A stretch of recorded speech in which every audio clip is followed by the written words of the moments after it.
DKT Engineering, a daily knowledge track platform for JEE aspirants. Hello, मेरा नाम राजदीप मिश्रा है और इस बार जे एडवांस 2024 में मेरी ऑल इंडिया रैंक 6 आई है।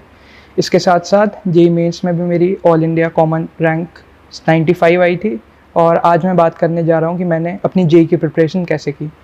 तो सबसे पहले बात कर लेते हैं कि मेरा स्कोर क्या रहा। मेरे 333 मार्क्स थे। सबसे ज़्यादा मेरे फिज़िक्स में थे 116, फिर केमिस्ट्री में 108 और फिज़िक्स में 109। इस बार का पेपर में 51 क्वेश्चंस थे, जिसमें से 3 हर सब्जेक्ट में 17 क्वेश्चंस थे, जिनमें से 3 क्वेश्चन सिंगल करेक्ट। इस बार के पेपर में 51 क्वेश्चंस थे, जिसमें से हर सब्जेक्ट में 17 सवाल थे। उसमें से 4 सवाल सिंगल करेक्ट, 3 सवाल मल्टी करेक्ट, 6 सवाल इंटीजर टाइप और लास्ट के 4 सवाल पेपर 1 में मैच द फॉलोइंग टाइप और पेपर 2 में पैराग्राफ टाइप। सो सबसे पहले मैं बात करना चाहूँगा कि मैंने फ़िज़िक्स की तैयारी कैसे की। 10th से ही मेरा फ़िज़िक्स सबसे स्ट्रॉन्ग सब्जेक्ट था, तो इसलिए मैं मानता हूँ कि मुझे फ़िज़िक्स की तैयारी में थोड़ी आसानी हुई। अगर बात की जाए कि इसको कैसे प्रिपेयर करना है एनसीईआरटी लेवल से लेकर जे एडवांस लेवल तक, तो मैं कहूँगा कि जो एचसी वर्मा बुक है वो बहुत ही अच्छा एक पाथवे है एनसीईआरटी लेवल से लेकर जे मेंस लेवल तक जाने का। सो मैंने हमेशा ट्राई किया कि जब भी मैं कोई नया चैप्टर पढूं तो सबसे पहले मैं उसकी एचसीवी कंप्लीट करूं और एचसीवी के जो बैक में एक्सरसाइज दे रखे हैं वो करूं। उसके बाद मैंने कभी कभी बीएम शर्मा बुक का भी यूज़ किया, जो एचसीवी से थोड़ी हायर लेवल की है, एंड उसमें भी जे एडवांस तक लेवल तक के भी क्वेश्चंस दे रखे हैं।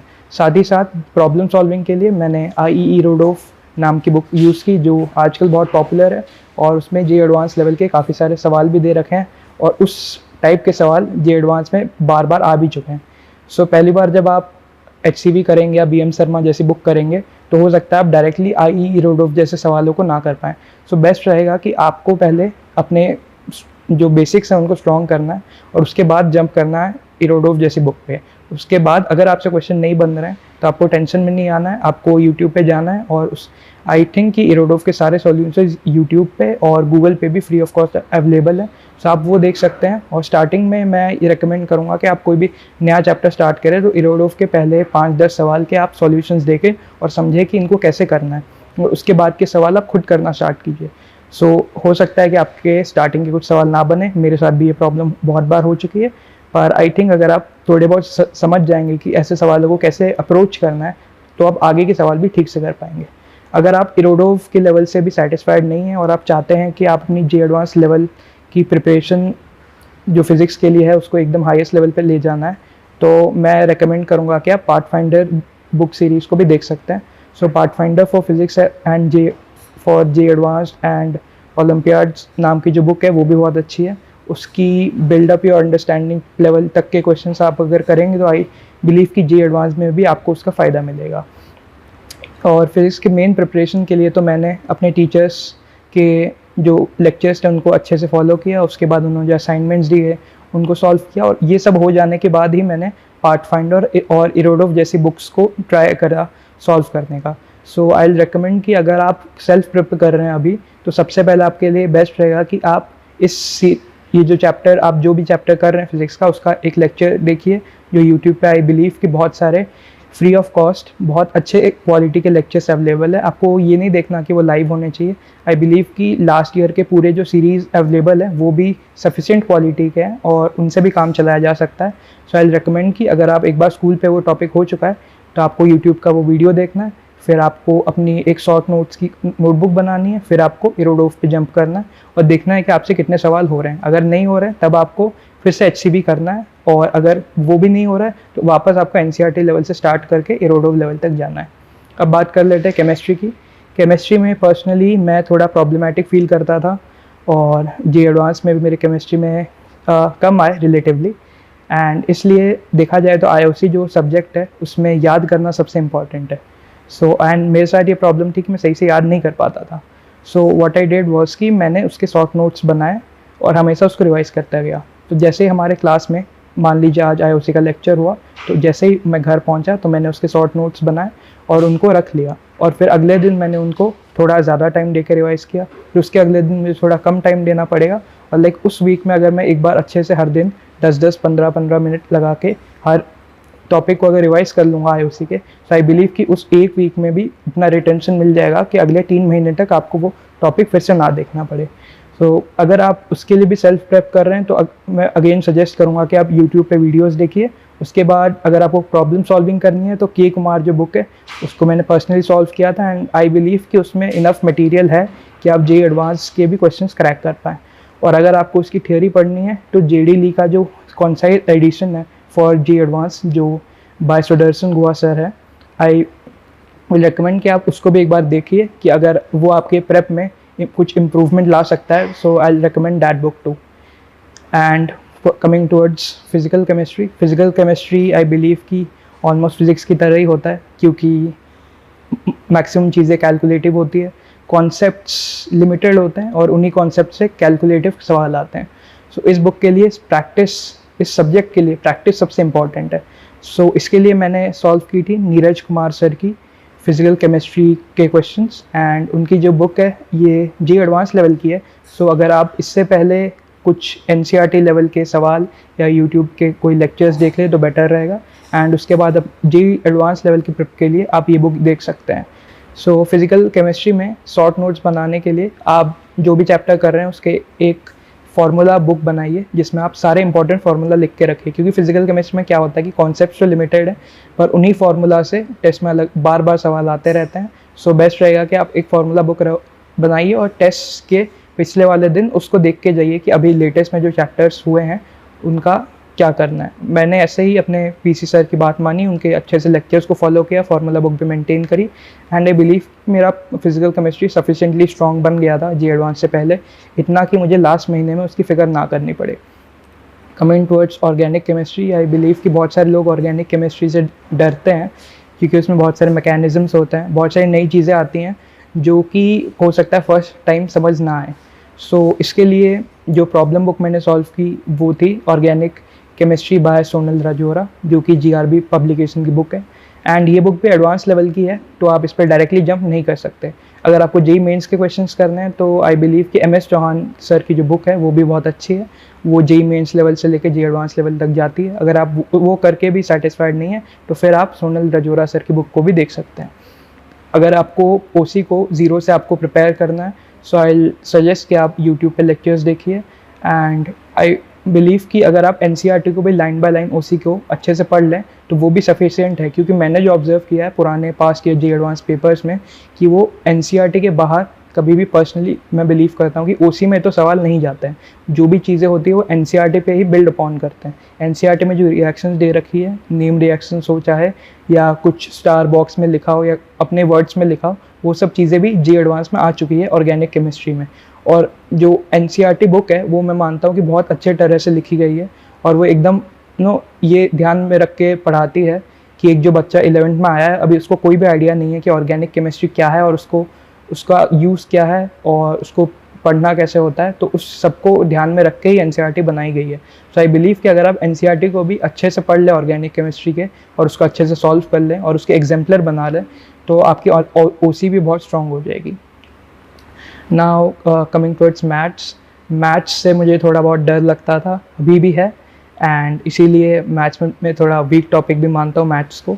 सो मैथ्स के प्रिप के लिए ऑब्वियसली मैंने अपने सर के लेक्चर्स को ही फॉलो किया, उनके असाइनमेंट सॉल्व किए, एडिशनल एक्सरसाइजेस सॉल्व की, अपने कोचिंग के मटेरियल को सॉल्व किया, पर साथ ही साथ जो एक ब्लैक बुक करके बुक आती है advance problem in mathematics bye GRB publication, वो भी बहुत अच्छी बुक है और मैं मानता हूँ कि उससे जे एडवांस में आने वाले मैथ्स के सारे टाइप्स कवर हो जाते हैं। सो आई बिलीव कि आपको उसमें भी लुक इनटू करना चाहिए। साथ ही साथ अगर आप इसका सेल्फ प्रेप कर रहे हैं तो आई बिलीव कि पहले आपको NCERT सॉल्व करनी चाहिए और एग्जाम्पलर से अगर आप क्वेश्चन कर पा रहे हैं तभी आपको इन बुक्स पे जंप करना है। और अगर आपको इनको थियरी पढ़नी है so again I will recommend कि आप यूट्यूब पे इनके वीडियो लेक्चर सर्च करिए। बहुत सारे अच्छे चैनल्स है यूट्यूब पे जो 2-3 साल से JEE के फुल ईयर कोर्सेस चलाते आ रहे हैं, एंड आई बिलीव कि उनकी क्वालिटी भी सफिशिएंट है कि अगर आप वो पुराने लेक्चर्स भी देख लें तो आपको उस टॉपिक की इनफ अंडरस्टैंडिंग मिल जाएगी कि आप जो बेसिक एंट्री लेवल बुक्स है उसकी वो आप बना पाएंगे। चलिए अब बात करते हैं मेरी एग्ज़ाम हॉल स्ट्रैटेजी की। सो एग्ज़ाम से जस्ट पहले वाले दिन मैं ट्राई करता था कि मेरी जो नींद हो वो कम से कम 8 से 9 घंटे की हो, क्योंकि मैं मानता हूँ कि नींद बहुत इंपॉर्टेंट फैक्टर प्ले करती है कि आप उस दिन आपका माइंड कितना तेज़ काम करता है और आप कितना फ्रेश फील करते हैं। सो अगर आपकी नींद अच्छी नहीं होगी तो आप अगले दिन अपना बेस्ट परफॉर्म नहीं कर पाएंगे। साथ ही साथ उससे पहले वाले दिन ट्राई कीजिए कि आपको कुछ ज़्यादा मसालेदार चीज़ें नहीं खानी है और आपको जस्ट होम कुक फूड खाना है और बस एकदम फ्रेश माइंड के साथ अगले दिन के एग्ज़ाम में जाना है। सो सुबह के एग्ज़ाम में ट्राई कीजिएगा कि जो आपका टाइम दे रखा है उससे आधा घंटा पहले ही पहुंच जाए आप एग्ज़ाम सेंटर में। एग्ज़ाम में पहुंचने के बाद जो भी आपको टाइम मिल रहा है एग्ज़ाम स्टार्ट होने से पहले, जहाँ पे आप डेस्क पे बैठे हुए हैं पर आपके पास कुछ करने को नहीं है, आई विल रिकमेंड कि आप उस टाइम पे मेडिटेट करने का ट्राई कीजिए या जस्ट अपनी आंखें क्लोज करके बस ट्राई कीजिए कि आपकी माइंड डाइवर्ट ना हो और वो रेडी रहे, क्योंकि अगले 3 घंटे बहुत ही इंटेंस होने वाले हैं। और पेपर जैसे ही आ जाता है आपकी स्क्रीन पर और आप स्टार्ट करते हैं तो मैं सजेस्ट करूँगा कि आप कभी भी फर्स्ट क्वेश्चन से डायरेक्टली लाइन से क्वेश्चन सॉल्व करना ना स्टार्ट कीजिए। आप रैंडमली देख लीजिए कि फिज़िक्स में ऐसे सवाल आ रहे हैं, मैथ्स में ऐसे आ रहे हैं, केमिस्ट्री में ऐसे आ रहे हैं, ताकि आपको एक आइडिया लग जाए कि आज के पेपर में जो क्वेश्चंस आए हैं वो किस लेवल के हैं और किस टॉपिक में हार्ड सवाल आ रहे हैं। मैं ये नहीं कहूँगा कि आपको 15-20 मिनट लगा के बस ये देखना है, जस्ट एक क्विक ग्लांस लाइक 3-4 मिनट में इनफ होगा कि आप एक आइडिया बना पाएँ कि अगले 3 घंटे में आपको कैसे सवाल सॉल्व करने हैं। उसके साथ आपको स्टार्ट करना है अपने पेपर को। सबसे पहले उस सब्जेक्ट के सबसे इजी सवाल बना लेने हैं, चाहे वो मल्टीपल करेक्ट में आए हो, इंटीजर में आए हो, पैराग्राफ टाइप में आए हो या सिंगल करेक्ट में आए हो। आपको सबसे इजी सवाल सबसे पहले बनाना है और उसके बाद डायरेक्टली अगले सब्जेक्ट पे जंप करना है। जब तक आपके सारे इजी सवाल नहीं हुए हैं तब तक आपको उन सवालों पे नहीं जाना है जिन पे आपको कंसिडरेबल टाइम स्पेंड करना पड़ेगा। एक बार आप वो सवाल भी बना चुके हैं तो आपको एक डिसीजन लेना है कि आपने जितने सवाल बनाए हैं क्या आप जो स्कोर एक्सपेक्ट करना चाहेंगे अपने रिजल्ट में, क्या वो उसके लिए सफिशिएंट है। अगर हाँ तो मैं रेकमेंड करूँगा कि आप एक बार फिर से उनको रिवाइज़ कीजिए। और अगर आपको लगता है कि आपने इनफ क्वेश्चंस अटेम्प्ट नहीं किए हैं, सो आई विल से कि आप जाइए और जो हार्ड क्वेश्चंस आपने छोड़ रखे हैं फर्स्ट सेकंड थर्ड राउंड के बाद भी उनको एक बार फिर से कीजिए और उनमें टाइम स्पेंड कीजिए।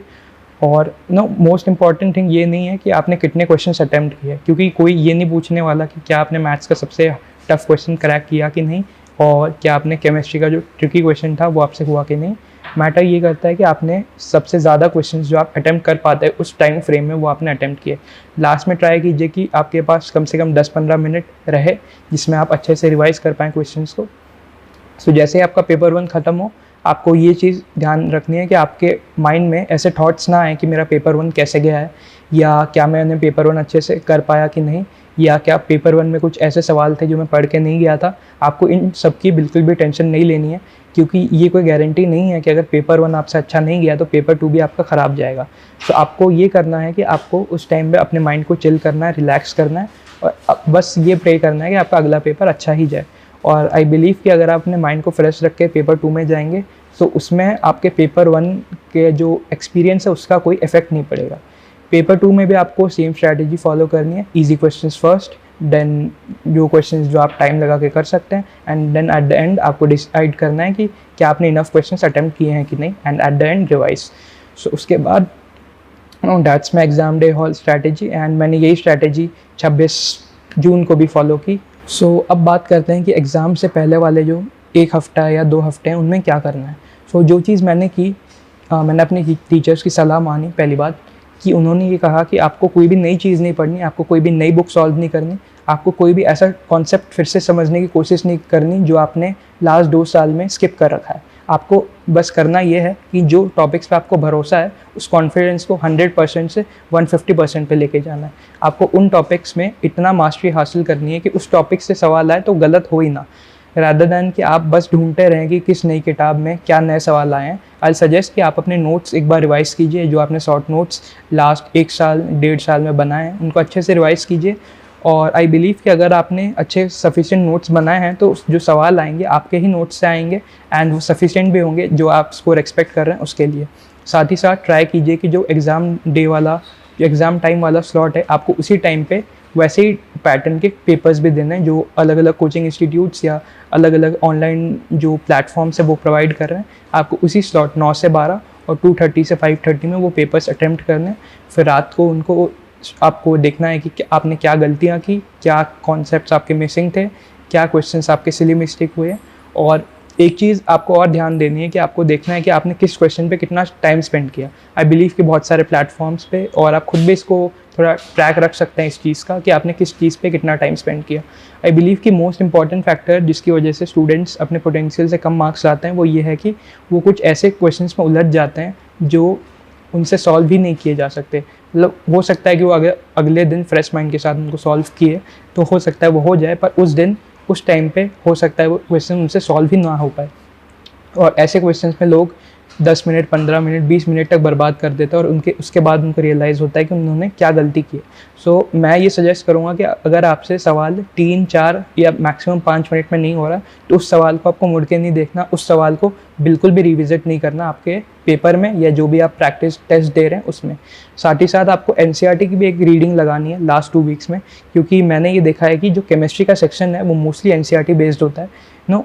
लीविंग आउट 1-2 सवाल जो किसी हायर बुक से आते हैं, उसके अलावा जो भी मैक्सिमम क्वेश्चंस होते हैं वो NCERT बेस्ड ही होते हैं। और अगर आपको NCERT का अच्छे से आइडिया है और वो जो कॉन्सेप्ट्स है वो आपके स्ट्रॉन्ग है, तो आप केमिस्ट्री के भी क्वेश्चंस को क्रैक कर पाएंगे। सो आपको एक बार केमिस्ट्री NCERT की अच्छे से रीडिंग लगानी है। उसके बाद अगर आपके पास सफिशिएंट टाइम हो तो मैं सजेस्ट करूँगा कि जो लैब मैनुअल बुक आती है NCERT की, उससे आपको एक तो सॉल्ट एनालिसिस वाला पार्ट और test for carbohydrate, fats and proteins, ये जो 2 बुकलेट्स हैं इन दोनों को देख लेना है, क्योंकि मैंने देखा है कि इन सब से भी सवाल जो है वो आते हैं जी एडवांस में। सो अब बात करते हैं कि आपको कितना टाइम पढ़ने की ज़रूरत है जी एडवांस जैसे एग्ज़ाम के लिए प्रिपेयर करने के लिए। सो पर्सनली आई बिलीव कि टाइम डजेंट मैटर कि आप कितना टाइम पढ़ते हैं, पर फिर भी ऑन एन एवरेज आपको ट्राई करना चाहिए कि अगर आप स्कूल या कोचिंग में हैं उसके अलावा भी आपको 5 से 6 घंटे सेल्फ स्टडी के लिए रखने ही हैं। एंड आई बिलीव कि ये मैनेजेबल है, और अगर आप अपनी रिक्रिएशन एक्टिविटीज़ से थोड़ा कट बैक करेंगे तो आप इजीली इसको मैनेज कर पाएंगे। साथ ही साथ अगर आपके पास संडे या ऐसा दिन है जिसमें आपके लेक्चर्स नहीं हैं तो आपको ट्राई करना है कि मिनिमम उस दिन 10 से 12 घंटे की सेल्फ स्टडी आप कर पाएँ। और मैं ये नहीं कहूँगा कि आपको एक ही स्ट्रेच में वो पढ़ते जाना है, आपको ट्राई करना है कि 3 घंटे का आपको स्लॉट बनाना है। उस 3 घंटे में आपको एक टाइम्ड मैनर में क्वेश्चंस को सॉल्व करना है, और 3 घंटे के बाद आपको सफिशिएंट ब्रेक लेना है। मान लीजिए 15 मिनट, 20 मिनट, 30 मिनट्स, उसमें आपको फ़ोन नहीं उठाना। जो सबसे पहली मिस्टेक लोग करते हैं वो ये है कि वो एक स्टडी सेशन से उठते हैं और सोचते हैं चलो फ़ोन देख लिया जाए, फिर वो सोशल मीडिया में लग जाते हैं और ऐसे करके उनके 1-2 घंटे बर्बाद हो ही जाते हैं। सो आपको फ़ोन नहीं उठाना है, आपको एक कप कॉफ़ी बनानी है, उसको पीना है और बाहर देखना है कि दुनिया में क्या चल रहा है। बाहर अपने एटमॉस्फेयर को ऑब्जर्व करना है और अपने माइंड को चिल करना है। और अगर आप खुद सेल्फ मेडिटेशन भी कर पा रहे हैं तो वो और भी अच्छा है, and I recommend the same. और साथ ही साथ आपको थोड़ा चलना फिरना है, जहाँ पे आप बैठे हैं वहाँ से उठ के थोड़ा चल फिर के आप अपना माइंड को फ्रेश कीजिए और फिर से एक और स्टडी सेशन में लग जाइए। मैं ये नहीं कह रहा कि आप फ़ोन देखना ही बंद कर दीजिए इन 2 साल के लिए, मैं बस ये कह रहा हूँ कि स्टडी के टाइम पे आपको ये नहीं करना है। मान लीजिए आप लंच ब्रेक के लिए जा रहे हैं, डिनर करने जा रहे हैं, या शाम को आप एक वॉक पे जा रहे हैं, तो उस टाइम पे आप थोड़ा फ़ोन चला सकते हैं, इसमें कोई बुरी बात नहीं है।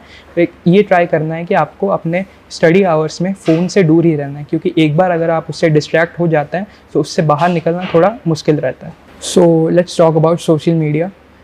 अगर आप 2024 में रह रहे हैं तो ऑब्वियसली सोशल मीडिया एक बहुत बड़ी चीज़ है जिसका हमारी लाइफ पे भी बड़ा इम्पैक्ट है। पर ये मैं कहना ज़रूर चाहूँगा कि ऐसा नहीं है कि सोशल मीडिया के बिना रहा नहीं जा सकता। सो आई सजेस्ट कि जो लोग अभी सोशल मीडिया यूज़ करते हैं वो एक बार देखिए कि आप कितना टाइम दिन में ऐसे apps like Instagram, Facebook, X, इन पे आप कितना टाइम स्पेंड कर रहे हैं। आई से कि अगर आप मैक्सिमम 30 मिनट स्पेंड कर रहे हैं on social media then that's not a big cause for concern. पर अगर आप उससे ज़्यादा टाइम स्पेंड कर रहे हैं तो आई थिंक कि आपको थोड़ा कट बैक करने की ज़रूरत है। इसके लिए मैं रेकमेंड करूँगा कि आप कुछ ऐप्स ऐसे डाउनलोड कर सकते हैं जिसके लिए आप पर्टिकुलर ऐप्स पे टाइम लिमिट लगा सकते हैं कि इस ऐप को इस दिन और आज इतना ही टाइम में यूज़ कर सकता हूँ। सो मैंने हमेशा ये ट्राई किया है कि मैं अपने apps like YouTube, WhatsApp, Facebook, इन सब पे एक टाइमर लगा के रखूँ कि दिन में मैक्सिमम वो 20 या 30 मिनट्स के लिए ही यूज़ हो सकते हैं। साथ ही साथ मैंने इन लास्ट 2 ईयर्स और अपने लाइफ में भी कभी भी किसी सोशल मीडिया पे अकाउंट नहीं बनाया apart from YouTube of course. And मैंने वही ट्राई किया कि मैं सोशल मीडिया से जितना ज़्यादा दूर रह सके दूर रहूँ। और व्हाट्सएप के लिए भी मैंने उसको तभी यूज़ किया जब उस पर कुछ असाइनमेंट्स आए या उस पर कुछ नोटिस आए मेरे स्कूल या मेरे कोचिंग से, और तभी मैं ट्राई करता था व्हाट्सएप पे मैसेज करने का। उसके साथ अगर किसी दोस्त से बात करनी है उसी के लिए मैं व्हाट्सएप यूज़ करता था, रादर दैन कि मैं लोगों को टेक्स्ट करता रहूँ at any time of the day कि वो क्या कर रहे हैं और क्या वो फ्री है कि नहीं। इन सब से मैं दूर ही रहा। So let's talk about time management. Like आपके पास लिमिटेड टाइम ही है किसी भी चीज़ के लिए, और अगर आप स्कूल या कोचिंग में भी हैं सो ऑब्वियसली टाइम मैनेज करना बहुत ही हेक्टिक है। सो व्हाट आई रिकमेंड कि आप एक दिन बैठिए और 1 घंटा 2 घंटा लगा के अच्छे से सोचिए कि आपके पास कितना टाइम है और कितनी एनर्जी है, और आप एक अच्छा सा प्रॉपर प्लान बनाइए कि अगर मेरी क्लासेस मान लीजिए कि 2:30 से 8:30 तक चलती हैं शाम के, उसके बाद आपके पास कितना टाइम बचता है। फॉर एग्जांपल लेट्स सपोज कि मेरी क्लासेस चलती है 2:30 से 7:30, 8 बजे मैं फ्री होता हूँ। सो आई विल से कि मैं 8, साढ़े 8, 9 बजे तक डिनर करके फ्री हो जाऊँगा, थोड़ा रेस्ट भी कर लूँगा। 9 बजे से मैं पढ़ने बैठूँगा, 9 से 11:30 तक मैं टाइमली मैनर में पढ़ाई करूँगा, फिर सोने जाऊँगा 11:30, 12 o'clock, और उठने का टाइम हम फिक्स कर सकते हैं अराउंड 6, 6:30, 7, जो भी आपको सूट करे। एंड इतना मैटर नहीं करता कि आप 6 घंटे, 7 घंटे, 8 घंटे सोते हैं, बट ट्राई कीजिए कि आपको इनफ स्लीप मिले कि आप अगले दिन भी उतना ही एनर्जेटिक फील करिए जो आपका बेस्ट आप फील करते हैं। लाइक 7 बजे आपको उठना है, फिर आपको थोड़ा टाइम देना है रेडी होने के लिए, फिर आपको अपने स्टडी स्लॉट को फिक्स करना है कि आज मैं पढ़ूंगा लाइक 8 से 12 तक या 8 से 11 तक, फिर मैं एक ब्रेक लूँगा। फिर उस ब्रेक में आपको क्या करना है वो भी एक माइंड में आप थोड़ा सोच के रखिए। फिर 11:30 तक मान लीजिए आपका ब्रेक खत्म हुई, फिर 11:30 से 1:30 रखिए, फिर उसके बाद आपका लंच एंड फिर से क्लासेस शुरू। अगर आपको रिक्रिएशन के लिए भी टाइम चाहिए तो आप उसको भी सुबह में अरेंज कर सकते हैं। अगर आपको वॉक्स पे जाना है आप उसको भी अपने शेड्यूल में ऐड कर सकते हैं। मैं पर्सनली बिलीव करता था कि फिजिकल फिटनेस भी इक्वली इम्पॉर्टेंट है इन कंपैरिजन टू आप कितना टाइम स्पेंड कर रहे हैं पढ़ते हुए। तो मैं ये ज़रूर ट्राई करता था कि अगर मैं सुबह ड्राउजी फील कर रहा हूँ तो मैं एक वॉक पे जाऊँ अराउंड 20-30 मिनट्स के लिए, जिससे मेरा माइंड फ्रेश हो जाए। और शाम को भी अगर मुझे टाइम मिलता था तो मैं मेडिटेशन भी करता था, अगर मुझे डिनर करने के बाद इनफ टाइम मिल जाए। साथ ही साथ अगर मेरे जैसे हॉबीज़ है पियानो बजाना, गिटार बजाना और रूबिक्स क्यूब सॉल्व करना, मैं ट्राई करता था कि जो मैं पढ़ते टाइम जो ब्रेक्स ले रहा हूँ उनमें मैं ये सब अपनी हॉबीज़ को कंटिन्यू कर पाऊँ। So now let's talk about a plan for students who can not afford coaching. So first of all I will say कि अगर आप अफोर्ड नहीं भी कर सकते, सो आई डोंट बिलीव कि आप बहुत ज़्यादा सिग्निफिकेंटली डिसएडवांटेज्ड है उससे। आई बिलीव कि कोचिंग जो सिस्टम है वो उन्हीं बच्चों के लिए है जो इनफ डिसिप्लिन नहीं है कि जो उनके पास रिसोर्सेस है उनका बेस्ट उपयोग कर पाएँ। अगर आप इनफ डिसिप्लिन्ड है तो अगर आपके पास कोचिंग नहीं भी है तब भी आप जी एडवांस जैसे एग्ज़ाम को ईजिली क्रैक कर सकते हैं। फर्स्ट ऑफ ऑल यूट्यूब और गूगल पे इनफ लेक्चर्स अवेलेबल हैं क्वालिटी टीचर्स के द्वारा जो आपके कॉन्सेप्ट्स को easily JEE advanced and plus level तक लेके जा सकते हैं। मैंने पर्सनली भी जब ओलंपियाड्स की प्रिपरेशन की थी अपने 8th क्लास में तो मैंने स्टार्ट यूट्यूब वीडियो से ही किया था और उससे भी मैं ओलंपियाड के हाईएस्ट लेवल तक पहुंचा था उस साल में। सो आई बिलीव कि ऐसी कोई भी बात नहीं है कि अगर आप कोचिंग ज्वाइन नहीं कर सकते तो आप डिसएडवांटेज है। और इसके साथ आपको अगर आप ठान ही लेते हैं कि अब मुझे यूट्यूब से ही प्रिपेयर करना है, सो आई सजेस्ट कि rather than looking for live lectures, आपको देखना है कि लास्ट ईयर इस चैप्टर या पूरा जो साल भर का कोर्स होता है उसके वीडियोस किस चैनल पे अवेलेबल है। एंड आई बिलीव कि सफिशिएंट क्वालिटी के लेक्चर्स ऑलवेज अवेलेबल रहते हैं। मैं पर्सनली भी अगर किसी टॉपिक में वीक फील करता था तो मैं उन लेक्चर्स को देखता था। सो आपको उन लेक्चर्स को देखना है, और अगर मान लीजिए कि आप फिर उन लेक्चर्स को देख के भी उस जो सफिशिएंट लेवल उस पर नहीं पहुंच पा रहे हैं तभी आपको किसी दूसरे चैनल पे जाना है। एंड आई बिलीव कि अगर आप एक चैनल के भी लेक्चर्स को अच्छे से देख लेंगे और समझ लेंगे और साथ ही साथ आप साइड में मैंने जो बुक्स बताई हैं उनको भी करते जाएंगे तो आप एक सफिशिएंट लेवल पे पहुंच जाएंगे कि आप जी मेंस और जी एडवांस जैसे एग्जाम्स का कट ऑफ क्लियर कर पाएँ और उसमें भी एक अच्छी रैंक स्कोर कर पाएँ। साथ ही साथ आपको एक चीज़ जो ध्यान में रखनी है वो ये है कि सिर्फ लेक्चर देखना सफिशिएंट नहीं है। जो आपको लेक्चर आपने देखा है उसके नोट्स बनाना और उसके रिगार्डिंग जो क्वेश्चंस उन्होंने दिए हैं या जो भी क्वेश्चंस आप अदरवाइज किसी बुक से सॉल्व कर रहे हैं वो भी इक्वली इंपॉर्टेंट है। एंड आई विल से कि अगर आप ये ना करके सिर्फ बिंज वॉचिंग की तरह आप लेक्चर्स देखते जाएं तो उसका कोई भी फ़ायदा नहीं है। साथ ही साथ अगर ट्राई कीजिए कि अगर आप एक लेक्चर देख रहे हैं जिसमें आपको लग रहा है कि थोड़ा टाइम वेस्ट हुआ जा रहा है तो आप उसको स्किप कीजिए और डायरेक्टली जंप कीजिए जो इंपॉर्टेंट सेक्शन है जो जहाँ पे पढ़ाई करना स्टार्ट होता है आप डायरेक्टली वहाँ जंप कीजिए। और एक अपने माइंड में ये रखिए कि अगर आप पढ़ रहे हैं तो आपको दूसरी वीडियो से डिस्ट्रैक्ट नहीं हो रहा। हो सकता है एक नया टेक रिव्यू आ रहा है, हो सकता है कोई नया व्लॉग आ रहा है, वो आपके साइड में होगा, पर आपको इनफ डिसिप्लिन रहना है कि आप जिस चीज़ में लगे हुए हैं आपको उसी में लगे रहना है। एंड उसके साथ आपको ये बुक्स करनी है एंड आई बिलीव कि आप उससे इनफ लेवल पे पहुंच ही जाएंगे कि आप जी एडवांस को क्रैक कर पाएँ। So let's talk about how to revise फार्मूले। So obviously physics chemistry maths में इनफ फार्मूले हैं कि अगर आप उनको बार बार रिवाइज ना करें तो आप उनको भूल जाएंगे और एग्ज़ाम में जो इजी सवाल है उनको भी क्रैक नहीं कर पाएंगे। सो सबसे पहली चीज़ जो आपको याद रखनी है कि आपको एक फार्मूला बुक मेंटेन करनी है, फिजिक्स के लिए भी, केमिस्ट्री के लिए भी, केमिस्ट्री में पीसी के लिए और मैथ्स में भी। उनमें आपको उन्हीं फार्मूलों को लिखना है जो आपको लगता है कि आप बार बार भूल जाते हैं, या ऐसे फार्मूले जो हो सकता है बहुत लंबे हैं या जो आपको यूजुअली याद नहीं रहते हैं, और उनको आपको लिख के रखना है और हर वीक उनको एक बार रिवाइज करना है। जब भी आप रिवाइज करें और आपको एक फार्मूला याद ना हो तो उसको आपको रेड पेन से टिक करना है, ताकि आपको याद रहे कि नेक्स्ट टाइम जब आप ये करेंगे तो आपको थोड़ा एक्स्ट्रा फोकस रखना है उस फार्मूले पे। अगर इस फार्मूला बुक को आप अपने हर टेस्ट से पहले एक एक बार रिवाइज करते रहेंगे तो आई बिलीव कि वो आपको स्कोर्स को भी सिग्निफिकेंटली बूस्ट करेगा। So let's talk about mental health और आपको अपने आप को कैसे मोटिवेटेड रखना है ड्यूरिंग दिस 2 years और 1 year if you are dropper. So मैंने जो किया वो चीज़ ये थी कि मैं अपने फैमिली से प्रॉपर कांटेक्ट में रहा, हर दिन उनको बताता था कि आज का डे मेरा कैसा गया और आज मैं क्या प्लान किया था और क्या मैं नहीं कर पाया, और या फिर मैं क्या एक्स्ट्रा अचीव कर पाया जो मैंने प्लान किया था उससे। तो अगर आप ये सब करेंगे तो आपके पास कम से कम एक सपोर्ट सिस्टम रहेगा जो आपको रोकेगा डिप्रेशन और इन सब चीज़ों में जाने से। साथ ही साथ आपको ट्राई करना है कि आपको फ्रेंड्स के साथ भी थोड़ा टाइम स्पेंड करना है दिन में, और हो सकता है आप उनके साथ कभी, अगर आपको संडे को टाइम मिले तो आप मूवी देखने चले जाइए या आइसक्रीम पार्लर में चले जाइए, ताकि आपका जो मेंटल हेल्थ है वो भी अच्छा रहे। साथ ही साथ आपको ये भी ट्राई करना है कि आपको जो फिज़िकल फिटनेस है उस पर भी आप इनफ ध्यान दें, आपको वॉक्स पे जाना है। सो आपको अपने फिज़िकल फिटनेस का भी इनफ ध्यान रखना है, क्योंकि एक एग्ज़ाम आपके हेल्थ से ज़्यादा इंपॉर्टेंट नहीं है। आप हो तभी ये एग्ज़ाम आप दे पा रहे हो, तभी आप अपने लाइफ को प्लान कर पा रहे हो। सो सबसे हाईएस्ट प्रायोरिटी पे आप होने चाहिए, आपका मेंटल हेल्थ और आपका physical health. So in conclusion मैं यही कहना चाहूँगा कि आपको सबसे पहले एक प्लान बनाना है कि अगले 6 महीने, अगले 1 साल में आपको क्या करना है। आपको एक पर्टिकुलर यूट्यूब चैनल कह सकते हैं उनको ज्वाइन करना है, या अगर आप सेल्फ प्रेप कर रहे हैं तो आपको एक सेट ऑफ बुक्स लेनी है और उन पर ट्रस्ट रखना है। आपको अपने सिस्टम पे ट्रस्ट करना है और आपको खुद पे ट्रस्ट करना है कि जो आपने प्लान बनाया है अगले 6 months के लिए वो आपके लिए सफिशिएंट है और ज़रूर आप ऐसे JEE एडवांस जैसे एग्ज़ाम को क्रैक कर पाएंगे। My best wishes for excelling in exams like JEE mains and JEE advanced.